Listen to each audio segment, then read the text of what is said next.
জয়গুরু বন্ধুরা, আজকে বানাবো নিরামিষি পালং শাকের ঘন্ট। চলুন দেখি। পালং শাকগুলো ধুয়ে ফ্রেশ করে নিয়েছি। এইবারে ওটাকে সুন্দর করে ছোট ছোট করে কেটে নেব। আমরা কিন্তু সব কিছু সবজিগুলো আমরা নিরামিষেই রান্না করি, বিনা পেঁয়াজ, বিনা রসুন বা পাউডার কোনো কিছুই দেই না। দেখুন কি সুন্দর হয়ে গেছে, ছোট ছোট করে কেটে নিয়েছি সবগুলো। এবারে কড়া গরম হয়ে গেছে, কড়াতে এবারে সব পালং শাকগুলো দিয়ে দেব।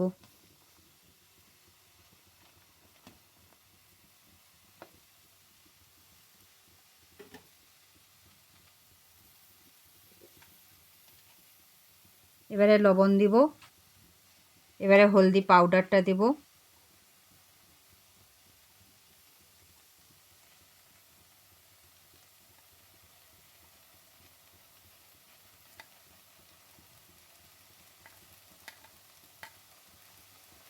এবারে আমার হলদি পাউডারটা দেওয়া হয়ে গেছে। এবারে নাড়াচাড়া করে এবারে ঢাকা দেব। এটা হতে হতে আমরা এবারে একটা মশলা বানিয়ে নেব। দেখুন, একটা পাত্র নিয়েছি, ওতে কিছুটা বেসন দেব, 100 গ্রাম বেসন। ওতে একটু জল দেব, সামান্য জল দিয়ে ভালো করে ওটা গুলিয়ে নেব। ভালো করে গুলিয়ে নিয়ে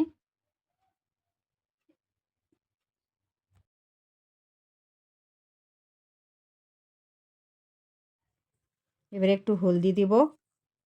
হলদিটা দিয়ে আবার একবার ভালো করে ওটা পেস্টটা আবার ভালো করে গুলিয়ে নেব।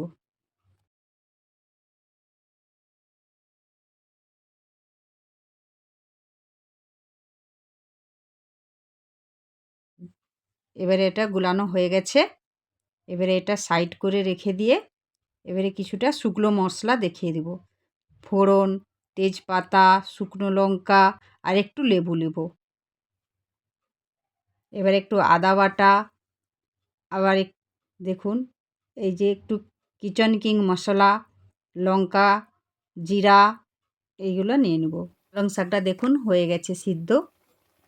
এবারে ওটাকে একটু নাড়াচাড়া করে একটু কাঁটা দিয়ে ঘেঁটে নিব ওটাকে ভালো করে। দেখুন কাঁটা দিয়ে কি সুন্দর একটু ঘেঁটে নিলে সফটি হয়ে যাবে। আরও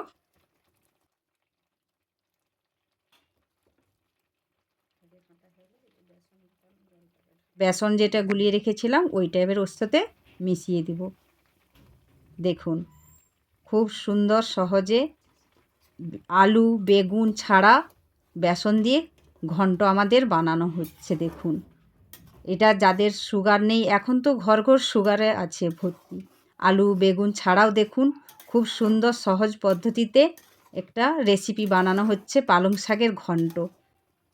এবারে কড়াতে কিছুটা তেল নিয়ে নিব, ওতে এবারে দেব লঙ্কা, ফোড়ন, তেজপাতা, তারপরে দেব আদা বাটা, একটুখানি হিং পাউডার দেব। হিংটা ভাজা হয়ে যাবে, কাঁচা লঙ্কা দিয়ে দিব। কাঁচা লঙ্কাগুলো দিয়ে ভালো করে এবারে কিচেন কিং মশলাটা দিয়ে দেবো ওতে। কিচেন কিং মশলা দিয়ে আবার একবার নাড়াচাড়া করে নেব। দেখুন মশলাটা ভাজা হয়ে গেছে। এবারে সিদ্ধ করে যে পালং শাক ওইগুলোকে একসাথেই ঢেলে দেব। নাড়াচাড়া করে দেখুন আমাদের রেডি হয়ে গেছে পালং শাকের ঘন্ট। বেগুন আলু ছাড়া কত সহজেই হয়ে গেছে, বেশি টাইম লাগে না, 10 থেকে 15 মিনিট টাইম লেগেছে। দেখুন একবার ট্রাই করে খুব ভালো লাগবে রেসিপি।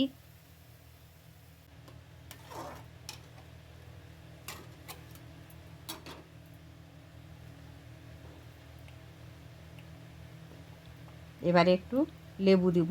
লেবু দিলে একটু হালকা হালকা টক হয়ে যাবে, খেতে আরও ভালো লাগবে মুখরোচক।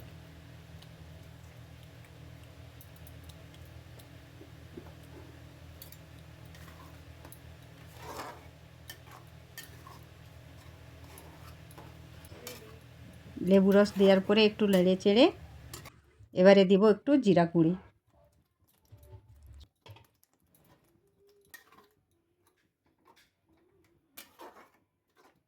করে। দেখুন পুরো সম্পূর্ণভাবে রেডি হয়ে গেছে। বাড়িতে একবার বানিয়ে ভাতের সাথে একবার এটা খেয়ে দেখুন রেসিপিটা কেমন লেগেছে বলুন। এই চ্যানেলটাকে আপনারা লাইক আর সাবস্ক্রাইব করুন।